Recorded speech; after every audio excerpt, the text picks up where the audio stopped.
Welcome. So Africa is home to over 2,100 languages. This makes us the most linguistically diverse continent on the planet. This diversity brings with it both opportunity and challenges for content providers that seek to enter the African market. The global translation services sector is rapidly growing.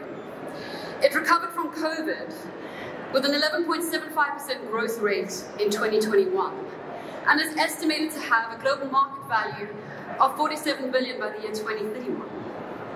And this is largely being driven by the media and entertainment sectors, a part of which is the global film dubbing market, also growing rapidly at 50%, and we can expect to see a global market value of 3.6 billion in 2027.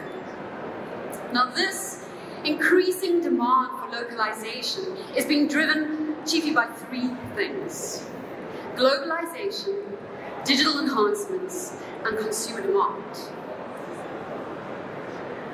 So we can expect to see consumers wanting not only more content, but more personalized experiences. And how is this going to affect localization? It increases the complexity. And then there's this thing called AI and technology that's heavily disrupting the industry as well. And while language service providers seek to meet the demand, they are having to merge with technology and come up with faster, more efficient, more cost-effective and creative solutions. So, today I'm here to have a conversation with you about localization and African dubbing and how AI and technology is going to affect that market within the context of Africa. And hopefully at the end of this talk, you'll feel a little bit more informed, but even more than that, I'm hoping you'll feel inspired to answer one very key question. What is the opportunity for you, for your content, for your business? So, where are we? Right. I want to start by telling you a little bit of my personal story. So my name is Claudia, and I'm the founder of Content Lab. And Content Lab is in the language services sector. It's a localization and film dubbing company here in Cape Town, South Africa. And the story of Content Lab actually started some 11 years ago. And back then, I had just taken over a failing recording studio. And it was one of those make it or break it moments in life. I was trying to find something to do to start a business. And an interesting character came across my path. And his name was Robin Smith, and he was a voice actor. And Robin Smith is like over 6 foot tall, massive voice, riding his motorcycle all the way from Komiki to the studio in Woodstock that day. Huge character. And whenever he was in studio, he commanded all the attention. But on this particular day, he started reminiscing about dubbing in the 80s for the South African Broadcast Corporation. For those of you that don't know, in the old apartheid regime during the 80s, the SABC dubbed a lot of content into Afrikaans. And Robin happened to be one of the original voice actors. And what struck me about his story that day was that he described himself and the actors and the engineers as a big dubbing family. He described it as a family, and he was reminiscing about the fact that there was regular work, and the actors would go in a couple of times a week and do this thing called lip-sync dubbing. And it was quite a laborious process back in that time. We didn't have the technology that we have today. But this struck a nerve with me. I was interested. So I started thinking and doing some research, and I very quickly found some information about the German dubbing industry in Europe. And it was interesting to find out that they dub all of their content irrespective of whether they screen it in English or another language. And they do this as well in France and Italy. And they have created these massive, booming industries of localization and dubbing. And so I can remember this one moment where I'm standing in my room and I'm thinking, I have this like burst of inspiration and I think, African dubbing is going to be huge! We've got all these people, we've got all these languages. Oh my goodness, I was so excited. I was like, yes, I can see this. We've got varying literacy rates all across the continent. That might mean better for dubbing, not so much for subtitling. I thought about the fact that we have a deep-rooted tradition of oral storytelling. And I was like, yes, dubbing is going to work.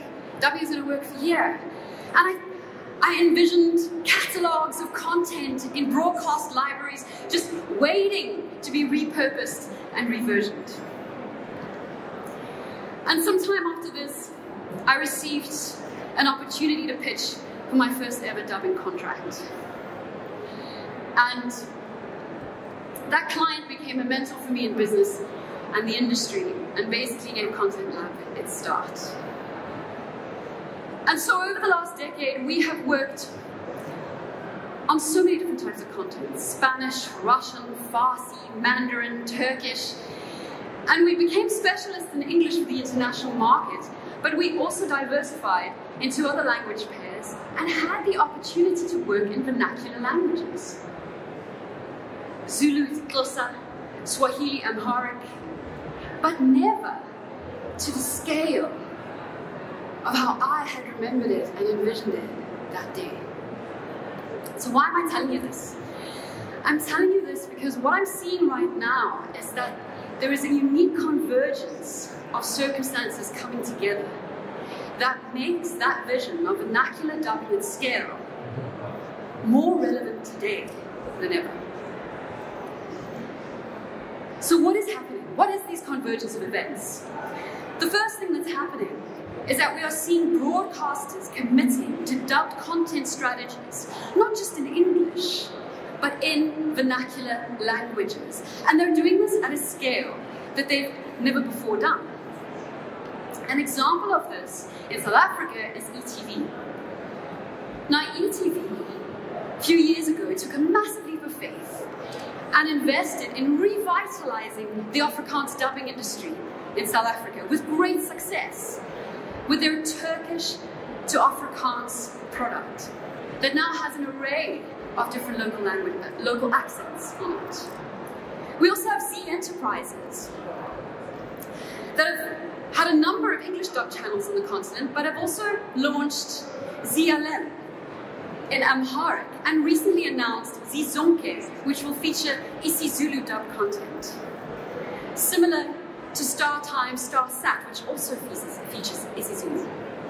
So what we're seeing, we've never seen this before, is that there have been broadcasters willing to take those leaps of faith and to prove the business model.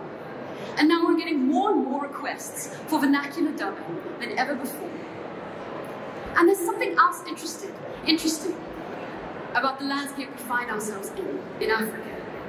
Africa has the largest growing middle class in the world. 313 million people, 34% of the population.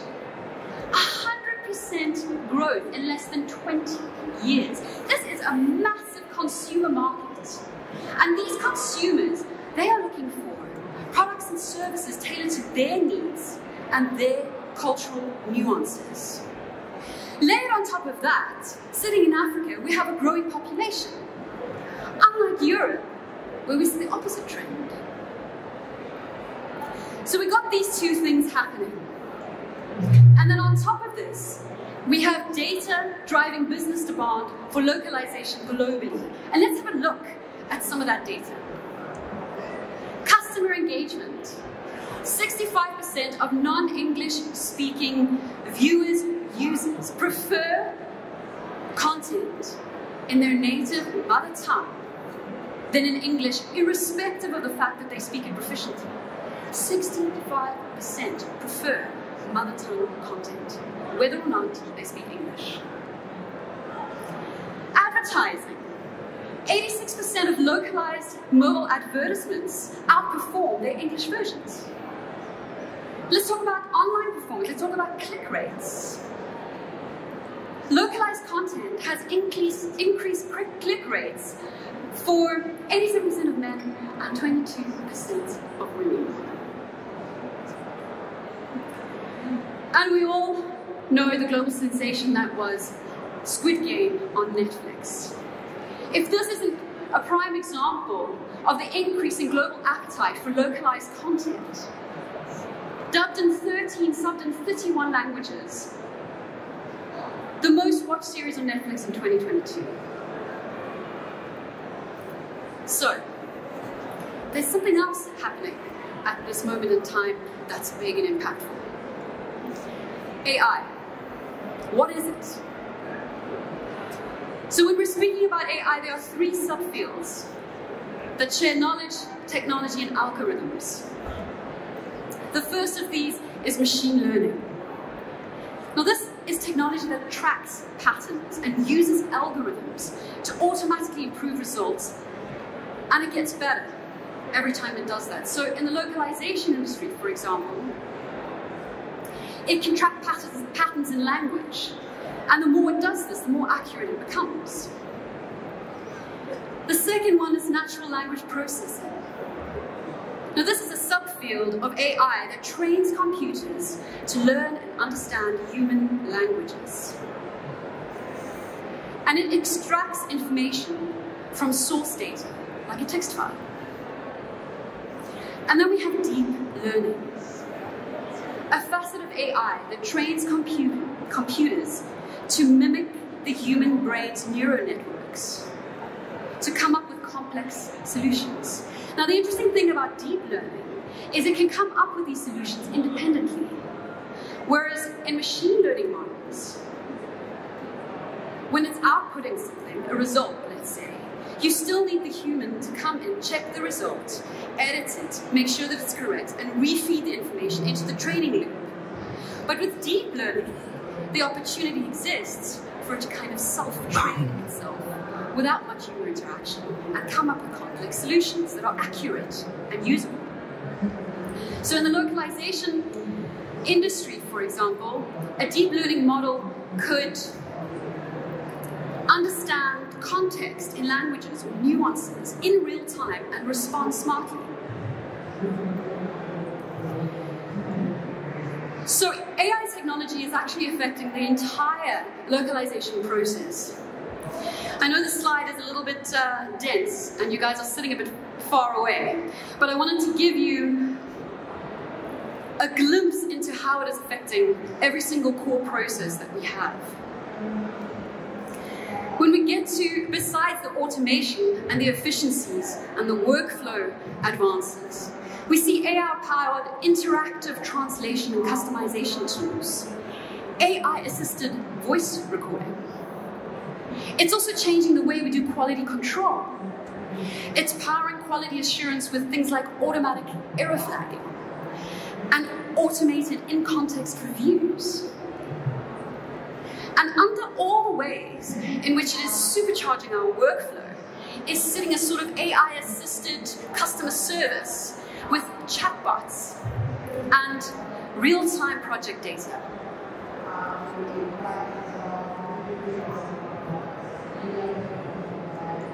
So what is this creating? What is emerging is a sort of hyper-localization. A world in which it's going to revolutionize the film and TV world, because you're able to create highly personalized, culturally nuanced content at scale.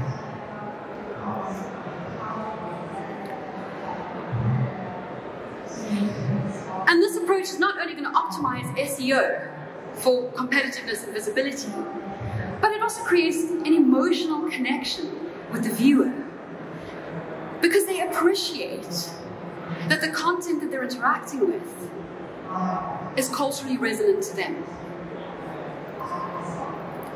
And so, let's have a look at where we are and what we've said. We've said today, as we stand here, in Africa, we have broadcasters committing to dub content channels in a way that they've never done so before. not only in English, but also in vernacular.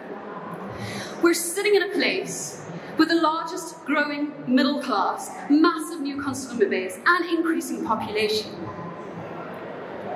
We have a global trend of an appetite for localized content internationally.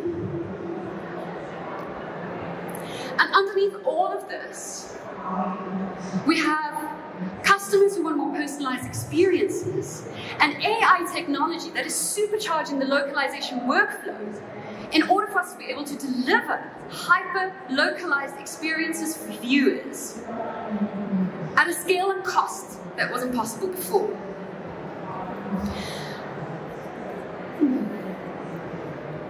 And so, the one other thing I wanted to mention that occurred to me as I was doing this is that on top of this, we're sort of creating this live language bank that evolves as we evolve, but that also keeps a record. So there's this opportunity that we'll be preserving more languages than ever before. But there are limitations to what AI can do. Let's have a look at them. Creativity. Generative AI produces content similar to whatever the training data was. So it has trouble producing original or creative results. That's where we come in. Biases and inaccuracies is something that gets talked about a lot. Bias and inaccuracies can filter into AI models if they were present in the data that it used to inform the model. So if that data isn't representative of a real-world environment, there could be biases creeping in.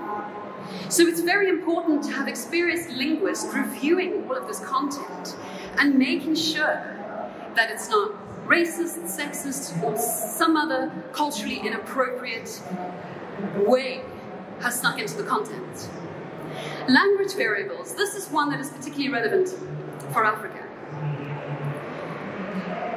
Big generative AI models take a large amount of data to train to become accurate.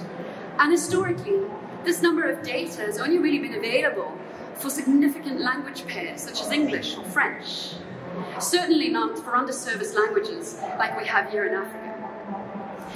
So one of the barriers that we're going to have to overcome is there's this great opportunity for us where we can actually open up the market for dubbing in South Africa, because these tools are making the workflows more efficient and bringing the costs down.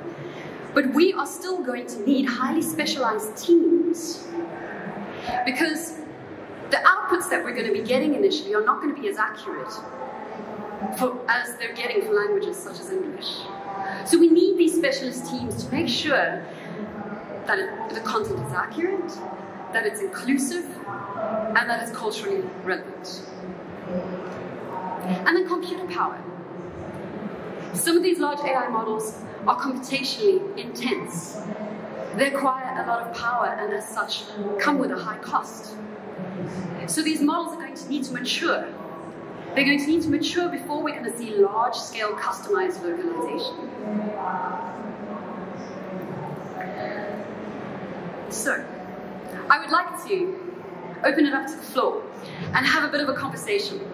I was hoping to jump into the audience, but I've been told that that's going to create a feedback sound issue. So we're going to ask whoever has the microphone rolling around. But what we're going to try to do is not just do a standard Q&A session, we're going to try and have a conversation, us as a group, around this topic. I really want to know your thoughts, what you're thinking, and let's try and learn a little bit from each other. I'm sure there's a lot of expertise sitting in this room. Is there anyone who wants to start us off with a question? Anybody? Is there anybody who's a producer of content in the audience? Ah, a producer of content. Have you ever thought of localizing your content? Can we pass the mic to what's your name, sir? What do you do? How do you find yourself here?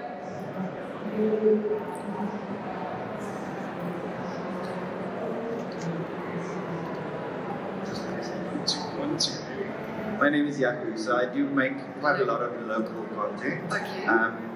And I find that a lot of people are intimidated or so scared about what AI is going to do and take away work from people. But I tend to disagree. I think it's the evolution of the tool that can actually help us help our content create reach a lot more people. Yeah. So what are your thoughts on being intimidated by this thing that's going to take all our jobs? Yes, I think thank you so much for contributing. I think you're right. There is a lot of fear. Whenever there's a lot of change, there's a lot of fear. And there is certainly a lot of change in the world today, and it's moving very rapidly. And people also tend to fear things they don't entirely understand. And I think a lot of this we just don't understand. We have a very surface level understanding, but we really don't understand how these things function, so that makes us even more fearful. But it's not, we have to ask ourselves a very important question when we come to, are we going to be those people that are really, really afraid of AI and AI is going to take our jobs, or are we going to be on the other side and just dive in there and go, let's get involved? And that question is whether we can actually stop this from happening. Because it is happening, and it's happening at an incredibly rapid pace. So that's all you really have to decide, is what is your reaction going to be? Because you're not really going to be able to dig your head in the sand for very long. It will impact. It's estimated that 30% of all jobs can be automated in some way. So it's definitely going to impact the way we work. And most certainly, there are going to be new types of jobs that we've never even thought of. So similar to any other kind of revolution that we've gone through in our society, like the Industrial Revolution, so there's going to be this period of intense transition. But there's also always a lot of opportunities. A lot of opportunities. And I tend to agree with you. I feel that, you know, before there's going to be a robot taking over your job, there's going to be someone who went on the side of the fence and went, I'm going to get involved and learn how to interact with stuff. There's going to be an AI-assisted person there. So I think, for me, and for my staff and for my teams, we're just trying to be as well informed as possible, trying to think ahead, and trying to see the opportunities, and become those AI-assisted people as fast as we can. Is there another question? Yes. Is the microphone for the gentleman in the back? Oh, is there a... Oh, yes. Hello. Steph, hello. Hello. Steph is the founder of Overclunk, also a very big localization company in South Africa, very well reputed. I think the whole AI thing for a considerable amount of time will basically be bringing costs down, simplifying processes. I don't think there's going to be an awful lot of jobs going off the market with, for instance, actors, etc. But there's a huge process to dump anything way before an actor walks into a studio, and that is actually the majority of the costs. So it'll bring that down, and the more automated you can get that process, it will actually smooth everything else down the line, make it cheaper. But ultimately, there'll still be, for a long time still, there'll be a white glove treatment at the end of that. And yes, we still need that interaction with humans. The client might not want a certain style or want to come something in a style of kind of dialect, for instance, of the carbs, which doesn't exist in AI. It's such a small proportion of the world population that it might never even get there, because it's not going to, that model is not worth anyone's while to recreate. So we're talking about processes that will change, and it already is. I'm sure you guys are using AI. Lots of simple tasks that a few years ago took an awful amount of time, preparing scripts, etc., etc., etc. You can now start automating, doing automated transcriptions, Google Translate via an API, etc., etc.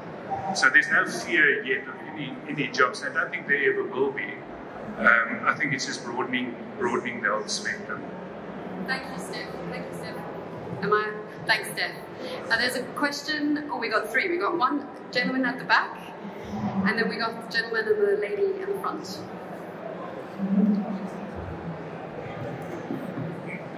Okay. Yes, what's your name, sir? My name is Ezra Letswalo.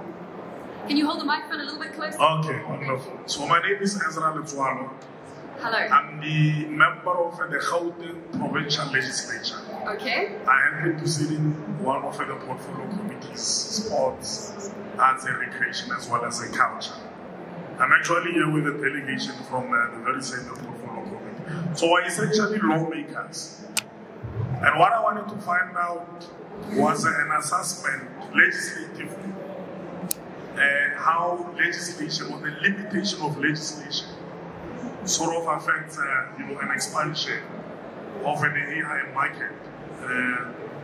And of course, how we're reading it essentially is that much as we relate AI to algorithms, and creation of expert systems, it is essentially an input of the human intelligence, And of course, there might be barriers in respect of the construct of legislation. But as I see it, in innovation, the disharmonization of legislative frameworks across the board, because your experience in South Africa might be somewhat different to how, legislative drafters sort of put up their legislation for it to be able to catalyze the manifestation of an AI within our own spaces, So I just thought, what are the best practices at an elevated level, where at least where the use of AI is largely tolerated, so that as we contrast, we can, of course, draw from some of the known and workable experiences. And so I thought that would be our question. Thanks. Thank you. Yes, definitely. I think there's big questions around regulatory and policy when it comes to AI. That side of it is not my particular area of speciality, so I feel like I can't give you too well of an informed answer where that's concerned. My personal feeling is that there's going to be massive discussions around that as it evolves, and that at some point there might be some regulatory policy at government or global level. But at the moment, it hasn't reached the stage where there's enough information for them to make those kind of decisions, from what I can tell. But I think you're definitely right, it's a part of the picture. And as it all plays out, it's going to be interesting to see. I'm sorry that in this particular instance I can't give you any more insight, but thank you for your contribution. Gentlemen, do you have a microphone?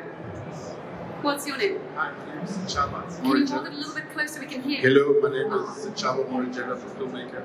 I think it connects with the question the gentleman said back there. Where is plagiarism part of this, and when do we have to credit AI? Interesting.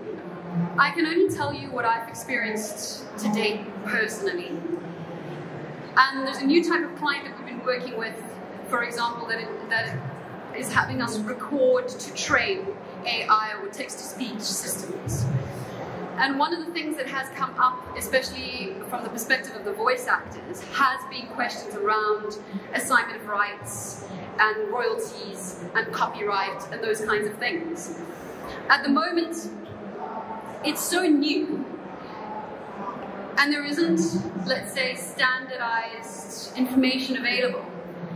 So this project that we were working on, for example, had a very lengthy contract with an assignment of rights form, and some actors weren't comfortable with everything that they needed to sign, and some were. So I think it just comes down to working with those that are comfortable with that, and then not working with those that aren't for that particular project. As it evolves, the workflows evolves, we're going to need to come up with better responses to that question of, do we credit AI? Who holds the copyright? When you're copying a voice or something like that, what is the legal implication of that? Are there royalties involved? These are big, big questions. From my knowledge, they don't have answers yet, but they are very important questions to ask. We have a lady, I hope that helps. We have a lady in front. Hi, thank you so much. What's your name? What's your name? Tell us. My name is Surunda Dana. I'm Sabella Media. The question I have really is, the two gentlemen were talking about what I was interested to know. I think you will probably have heard from a lot of people that AI, many of the things that come up first is job losses, plagiarism, rights, etc. But you mentioned that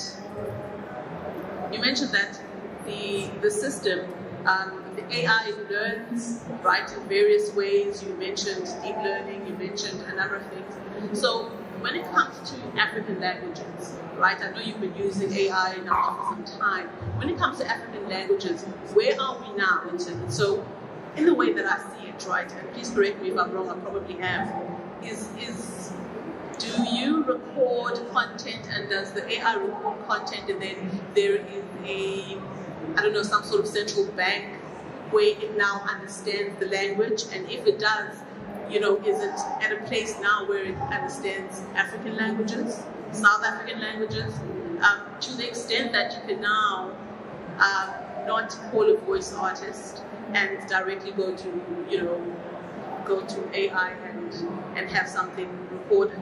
I'm just trying to figure out where are we in this space. Got it. So thank you for your question, very valuable. So in terms of English, there are quite a lot of strides that have been made, although we're still not at the point where we can't call a voice actor. Depending on the quality standard of the job you're doing or what the client is paid for. With African languages, we're quite far behind wherever English is. So we're certainly not at a place where we can't call in linguists or actors to come and dub or do the language. But I do really feel that there's a massive opportunity to use this technology to unlock market potential. Because previously, we haven't had African dubbing at scale. Because it's incredibly expensive to produce, and also the languages themselves, a lot of them, I'm just taking South Africa as an example, the languages are just not as formalized. It's unfortunate, but because of the history, they haven't had that history of formalization. So what typically happens when you're working on a project for isiZulu or Xhosa is you might have, very well reputed and experienced linguists, and they might all three of them give you varying opinions on what a line should be, because that is the way that it is. So that makes African localization quite a complex picture, and why it's challenging. But as Steph said, I do think the opportunity for us is to streamline all of our workflows in such a way that we can bring the cost down on that side, when maybe we need to spend it on this side in terms of linguists, more people in quality control, and training, and really training up to execute dubbing at scale.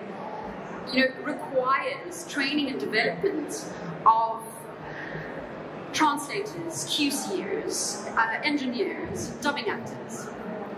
So I hope that answers your question. We're not there. We're not really there yet, but the technology is rapidly advancing. So what we really need right now for Africa to really take advantage of this opportunity is for people with vision to invest in creating those data files to train an AI in African vernacular languages ahead of there being a market for it. And I'm sure we will find those people. I'm sure they will show themselves. Yes, thank you so much for your question.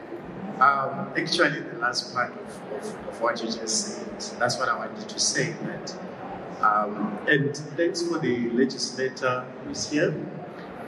One thing is police usually trails behind technology for some strange reason, right? We've been having autonomous driving cars for ages, but they're still not yet allowed to just drive because of some fears that we have as humans, right? But what you're saying now is, because AI can train, how long will it take to train? Like ChatGPT was only introduced to us the end of last year, but the way it's so advanced now and the responses that it gives you, it's a computer. Computer processes 1 million instructions in a single second.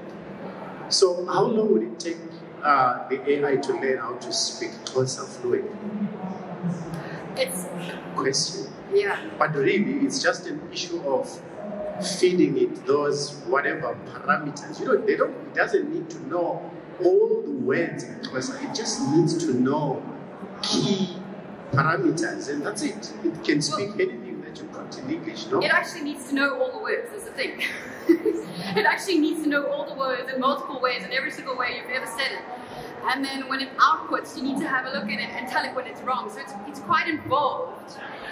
But I just feel we're not as far off as what we think, because the rate at which these things are developing, the technology developing, is exponential. I wish I had a blackboard here so I could show you that, people expect for things to increase at a particular rate. Let's say, it goes up, but what's happening is that you're seeing critical points and then it's just perpendicularly going entirely up. So once it reaches certain critical mass, these types of technologies like AI, robotics, neuroscience that we're seeing at the moment are just going off the chart in terms of the rate at which they are advancing. So I don't have the answer to your question yet, but it's a very good question.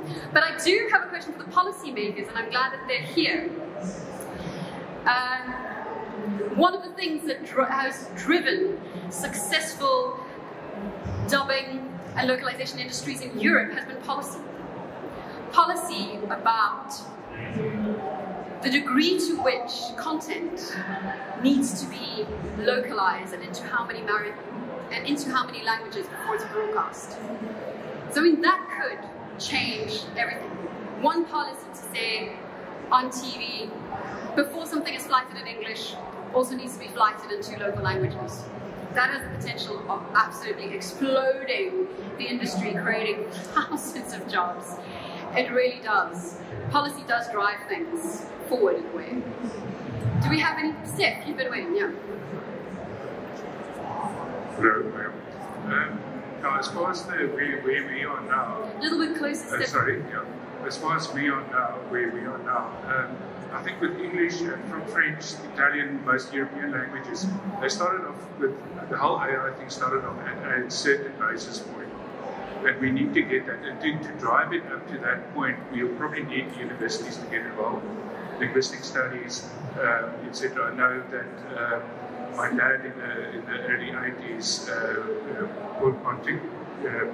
was part of a study for Glasgow University to get all the English words actually in a computer and all the derivatives, etc. So there'll have to be some basis point that needs to be lifted up. And then we'll get that spike going up. Interesting, we did an exercise of doing an Afrikaans voiceover a while ago, and it was about 1,000% better than it did the same thing a year ago. But it misses a lot of crucial points with inflection, etc., etc. That stuff was already built into that basis point that they started off with English. But we still don't have it in African languages because we don't have the critical mass for them to start going. Thank you, Steph. We have a question in front. Can you give us your name, please? Yes, sir. It's Lindsay from eMedia. I just have a question because you mentioned getting ahead of the market in terms of there actually being a market for our sort of vernacular language. Once a program, for instance, because I'm looking at it from the end point, right? So I'm not a producer, I don't work in the actual production side of it, I don't work in the dubbing side of it, I work in the acquisition side of it. And that investment that was generally made in terms of, dubbing a program into a vernacular language, from the producer side, when you are dubbing it into Xhosa and it broadcasts on a channel, where else are you saying the market is other than in South Africa?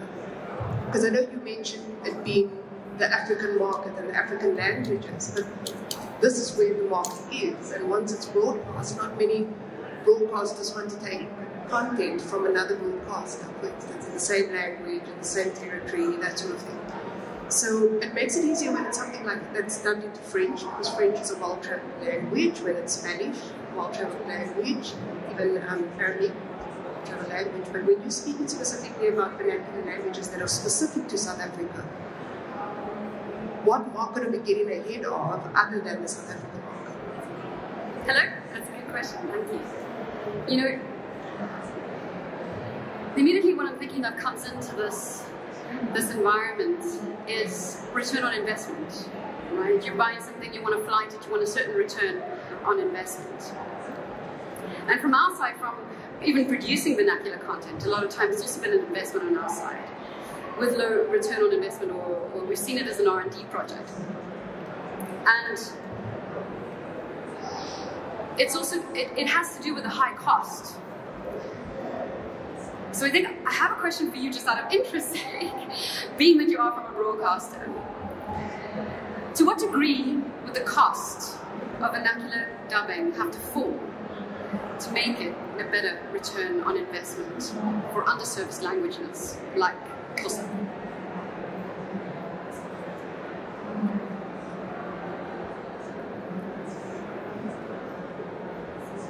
Are we live? I know. Yes, you're live. I suppose that's why we don't do it very often, other than the experiment that we did, for instance, in the Turkish gods content. Yeah. You know, from a legislative perspective, we have to do it with kids' content because it's a certain content that we need to deliver. But when it comes to other vernacular languages, other than experimental, I can't really even tell you what would be the percent cost, because, you know, for us, you know, we have the rights to it, not necessarily on the IP, the IP will never be ours. So we've got to consider, what do we rather do? Do we rather produce spend the money and produce it in a vernacular language than dubbing it into a vernacular language that can sell absolutely nowhere else? So, you know, the return on the investment is completely different. No, you make a good point. Look, I mean, they are, like we said in the beginning, 2,100 languages, not all of them have the same market size or the same market potential.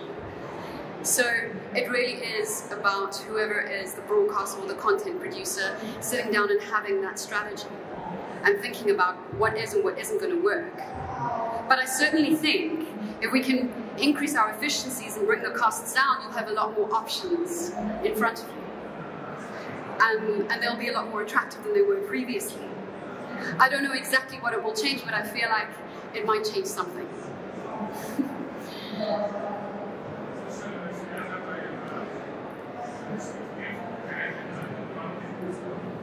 The barriers to actually take your local content that was done by ETV in Cape Town or Joburg and do a French, Spanish, Dutch, German version of that same thing and get it out on the international market is so much easier. You know, once that major initial cost comes down, there's other parts of the whole dubbing thing where, like the creation of an M&E and that sort of stuff, which with AI now is also exploding. So the cost of audio post-production to get to that point where you can actually sell it forward for someone else to dub, for instance, will get less and less. So it does create more of an open market outbound as well. We have a lady in the front. There's a question. Is there a question at the back? Hello. I hope you can hear me. Yes, we can hear you. Thank you very much. My name is Mr. Bones Udise. I'm also a member of the Gauteng Provincial Legislature. You raised a question about tollies. And the gentleman made a mention that most of the time things are stagnant because policy comes later. And as lawmakers ourselves, from the question that you asked, is that, you know, at times we find it difficult. I'm responsible for sports in its entirety. You can imagine how many different sporting codes are there. And the only sport I know is soccer. But I have to make laws that speak to cricket. I have to pass laws that speak to rugby and all of that. On top of that, I'm responsible for arts, whether theatre, TV, spoken words and all of that. I have no idea what is that. I'm also responsible for recreation, heritage, monuments, libraries and all of that. 99% of these things have got nothing to do with me. But because I work for the legislature, I'm given the responsibility to pass laws based on all of these things. Now, the biggest mistake that we pick up is that the practitioners themselves are nowhere to be found. Just last week, in the Gauteng legislature, we passed a bill, a copyright amendment bill, How does it affect the practitioners of arts and culture? It's something else. But when it comes to us as politicians, we look at what the legal team from the legislature is advising, and based on their advice, we pass the law, whether right or wrong. But we struggle to find those who are in the sector, like now we're speaking about content creation.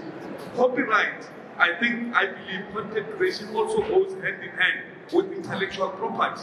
If we were to pass law, can we get these people who are into content creation to come and advise us as politicians to say, when we pass these laws, take into consideration the following, because they affect us in the long run. Currently, when people who are complaining, SABC took their work, sold it to multi-choice, who is now selling it to other countries, making money, and they don't benefit anything.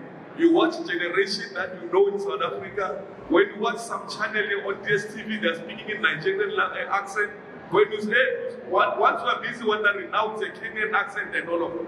But those that are playing in that part, they are not receiving anything. But who have passed a law that says that is correct and it should continue? I wonder now, sitting here, how many of these practitioners are aware of the Copyright Amendment Bill that has been in circulation and very soon will be before the NCOP and the President will sign it into law? How is it going to affect them? I might have said, yes, let's pass the law, because the advice says it's okay. But in the long run, the practitioners are going to come here, complain that government is not taking care of them. So what we are asking here moving forward, because we might be coming from different provinces, and each and every province has a legislature. Let's be part and parcel of all these processes so that we are able to circumvent the problem that those who are in the creative industry are subjected to. Thank you very much. All right, thank you so much. I think definitely you're right. You know, we aren't always aware what policies are being created or even how they're being created and passed. And it's perhaps something that if we want to influence, we need to take responsibility for being aware of. So I appreciate your contribution into bringing us better informed about the copyright bill, and I hope that everyone that's here today will take it upon themselves to have a look at it. So, is there any other questions? So I'm not sure about them. I don't have a watch on. Yes. A little bit closer to your mouth. Can you hear me now? Yes, thank you. Yes. Just a quick question. With AI being a constantly learning machine, how do you mitigate against the loss of languages? For example, your indigenous languages are constantly changing over time due to culture, due to interaction, and so on and so forth. So in this space that you're in, do you have measures of mitigating against the loss of languages entirely? Especially for the minority groups like your San groups and so on and so forth. I think my answer to that would be that at the moment, I think it's very laborious and difficult to onboard underserviced languages into this new digital landscape. But that will become easier and easier as technology becomes better and better. So the cost of actually doing it will become less. So I would think that as it becomes easier for the machine to learn languages, as it needs less data and it needs less information, it becomes smarter. We won't need such a massive amount of input data. Perhaps it will just need to watch one movie or talk to this one particular person. So I would think that in that way we could potentially preserve our indigenous languages, but I don't know. I think it's going to be easier to preserve languages, definitely, than it is now, which is just an oral tradition. But you're right, so many things change. There are so many dialects. Whether we will be able to preserve at the same accuracy all underserviced languages as we do significant languages, I'm not sure. Potentially a bit better than we do at the moment. Certainly not worse, I don't think. Thank you for your question. So, I'd like to end off and with one additional thing about the localization industry that's changing.